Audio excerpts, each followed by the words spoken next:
how's it going? I'm Oliver, this is Dion, and this is Robi, and we're A Place to Bury Strangers. We've just been on tour for a month and a half now or something, and it's been going really good. This has been, I think, maybe the best tour I feel like we've ever done. The band has been great, and the crowds have been super fun. We've met a bunch of really great people along the way. We went to Russia and Belarus and a bunch of Eastern European places we've never been before, like Slovenia, Macedonia, Hungary. We drove through Kosovo. What do you think, Robbie? You've been having a good time? Yeah, it's been really easy. We have a tour manager this time. First time ever, so kind of weird, but in the sense that now there's less for us to do, but that's good. You know, focus more on the music. Focused.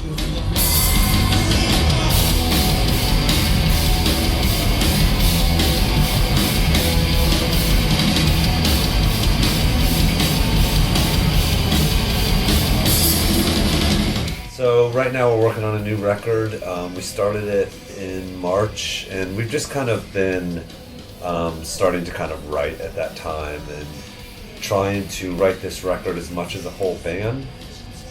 And so that's kind of been like a new challenge. We've never actually done this with this band, is kind of have the whole band write the record. And I think that at this moment, the live band is like the strongest that it's ever been. So kind of want to capture that power and energy in this recording.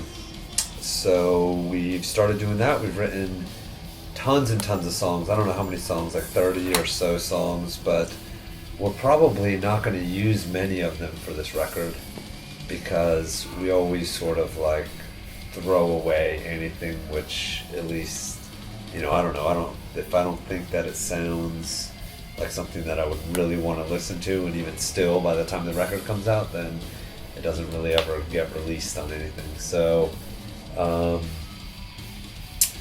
so we're gonna, when we get back from this tour, the hopes was to play some of these new songs on this tour, as well as maybe even come up with some more ideas, and then when we get home we'll have played as much as we possibly could, almost every single day for 2 months. So then it'll be the perfect time to do the final recordings.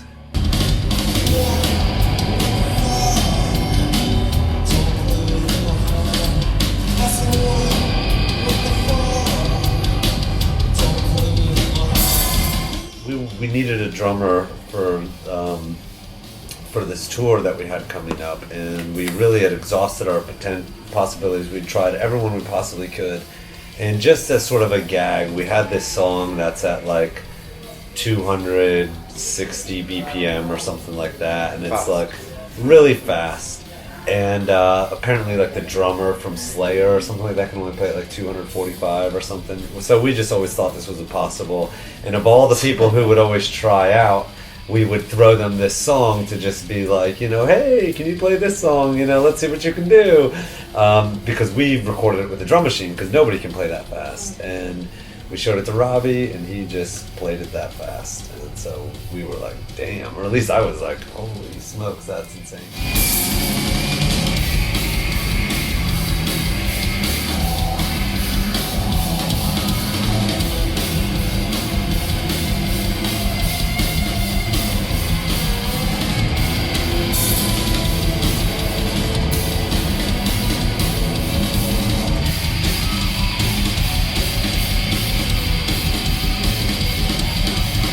The last band I was in before this was Trouble Andrew, and he's this guy Trevor Andrew is a retired pro snowboarder, married to Santi White of Santi Gold.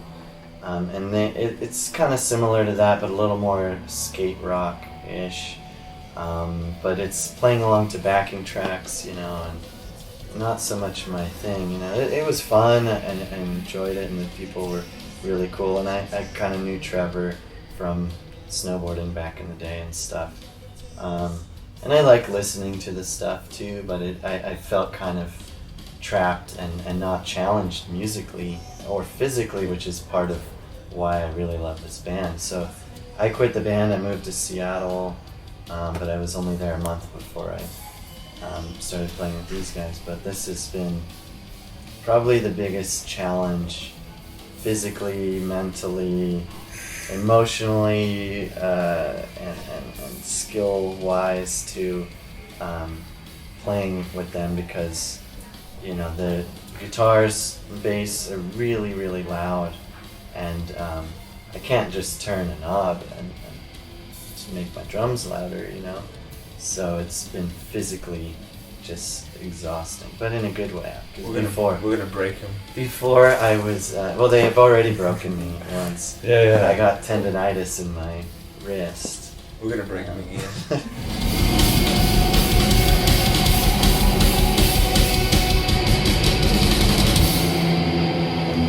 How it happened was kind of an accident. It was a friend of a friend was filling in for their old drummer Jay, and then he just couldn't do it anymore, so I came and tried. I sent them my information and stuff, and Dion called me and sent me some songs, and I'd never heard the music before. I'd heard of them many years ago through a buddy of mine, and he sent me some of their stuff, and I never listened to it. Sorry guys. But I'd always heard about them, and so I knew the name and stuff, and then Dion sent me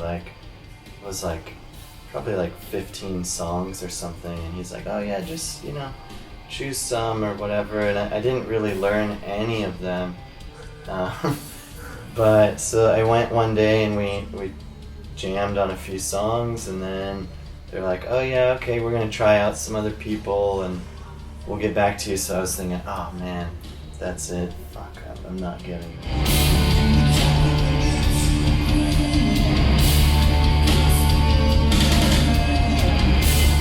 You weren't getting it, yeah? Yeah, and then We tried everything. I was against it. then they called me back a few days later and sent me more stuff, and we jammed for less time the second time, and they left the room and they said, okay, we want you to do this tour with us. And I was like, what? When they left the room, they were like, oh, we're done if you're good. I was like, oh, I guess. We only played 2 or 3 songs. Like, shit, okay, I guess I didn't get it, man, alright. Packing up my stuff, then they come back and they're like, we want you to do it.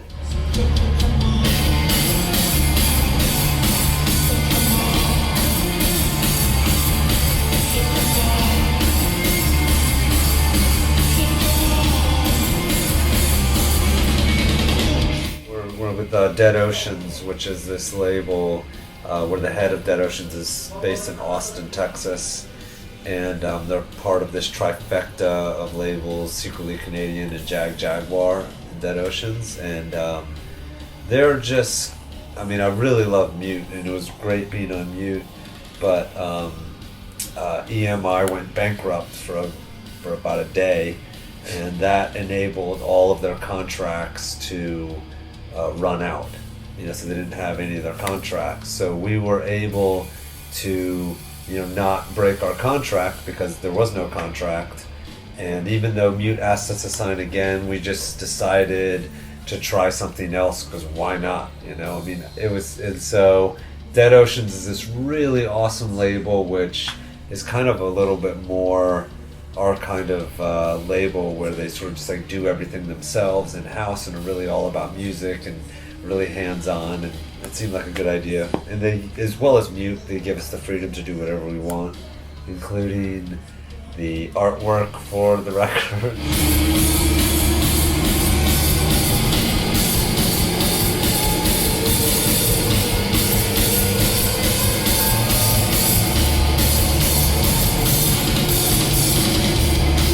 I guess for the most part they've been me and Dion kind of took the photos for worship, and we did a video ourselves, and they actually really liked it. Yeah, that was good. For one of our songs, we filmed a video in Central Park. And well, for a couple of songs. House. Oh yeah, a couple songs. One video is of us traveling around the world, and I did it all with Hipstamatic or something, one of those dumb, cheesy camera programs. But I got the idea because I plugged in my phone to my computer, and I was blasting some music, and then you're just watching the pictures load in, and it was just going to the music, just boom, boom, boom, boom. And I was like, oh man, this would be so cool for a video.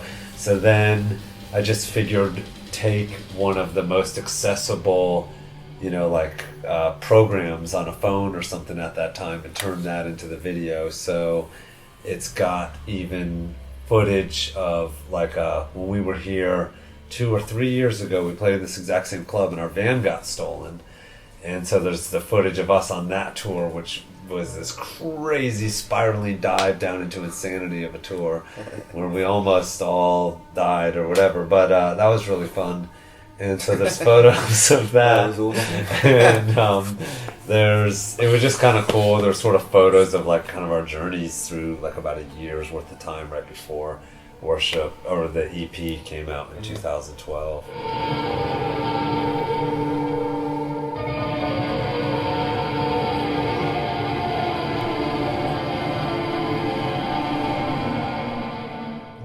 When you're playing with a really good band, it makes all the difference in the world for our shows, because you kind of almost get excitement and inspiration. And so often we tour around and you play with these bands where it's some friend of the promoters or something, and most of the time maybe really nice people but miserable bands. So it was rad being on tour with Soviet. And then when we get back from this tour, they're actually playing in New York, I think the day we get back, so we're gonna go see them.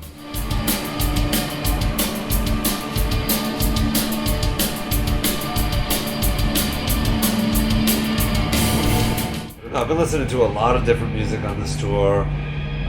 There's a bunch of good bands. The new OC's record is good. I like this band from Brooklyn called Grooms, which is a couple of my roommates are in this band. Bambara, this is the first band. This band that you're hearing right now, we brought with us from New York here because they're so awesome. And they're such a good band that we think everybody should hear them. So listen to Bambara. I like the Italian band, I think they're called Guida. Guida, and they're very glam. They're a glam band. I've been listening to a couple buddies of mine's bands a lot. This band Papa, they're kind of like Tom Waits meets Bruce Springsteen or something. The drummer sings, and he's a great drummer, a good friend of mine, Darren. And his brother's band, Slang Chickens, are pretty cool.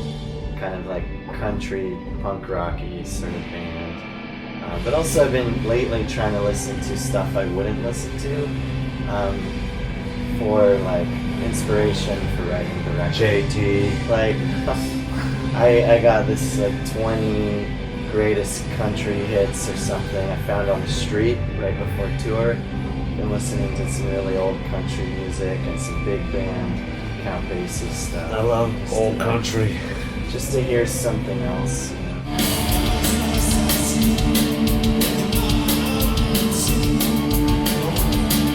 I'm a big fan of free downloads.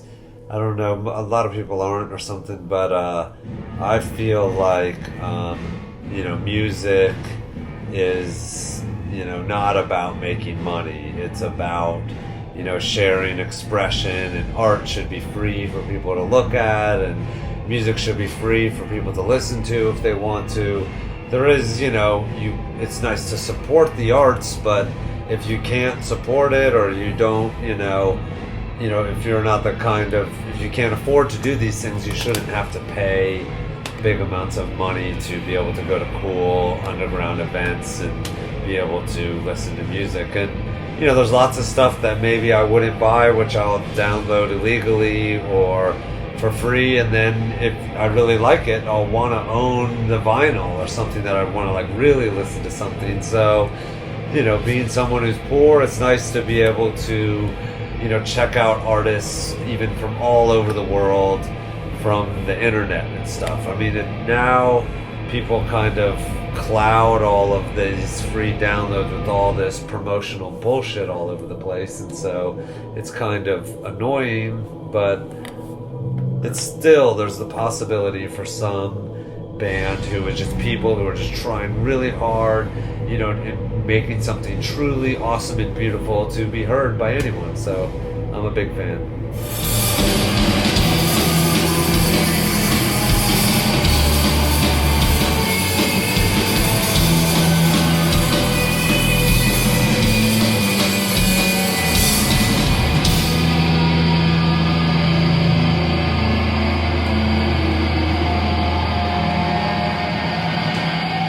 Hola, Le Nouvel Papier. Somos a place to bury strangers. Estamos en Roma. What else? Nada más. Ciao. Ciao. Ciao. Adios.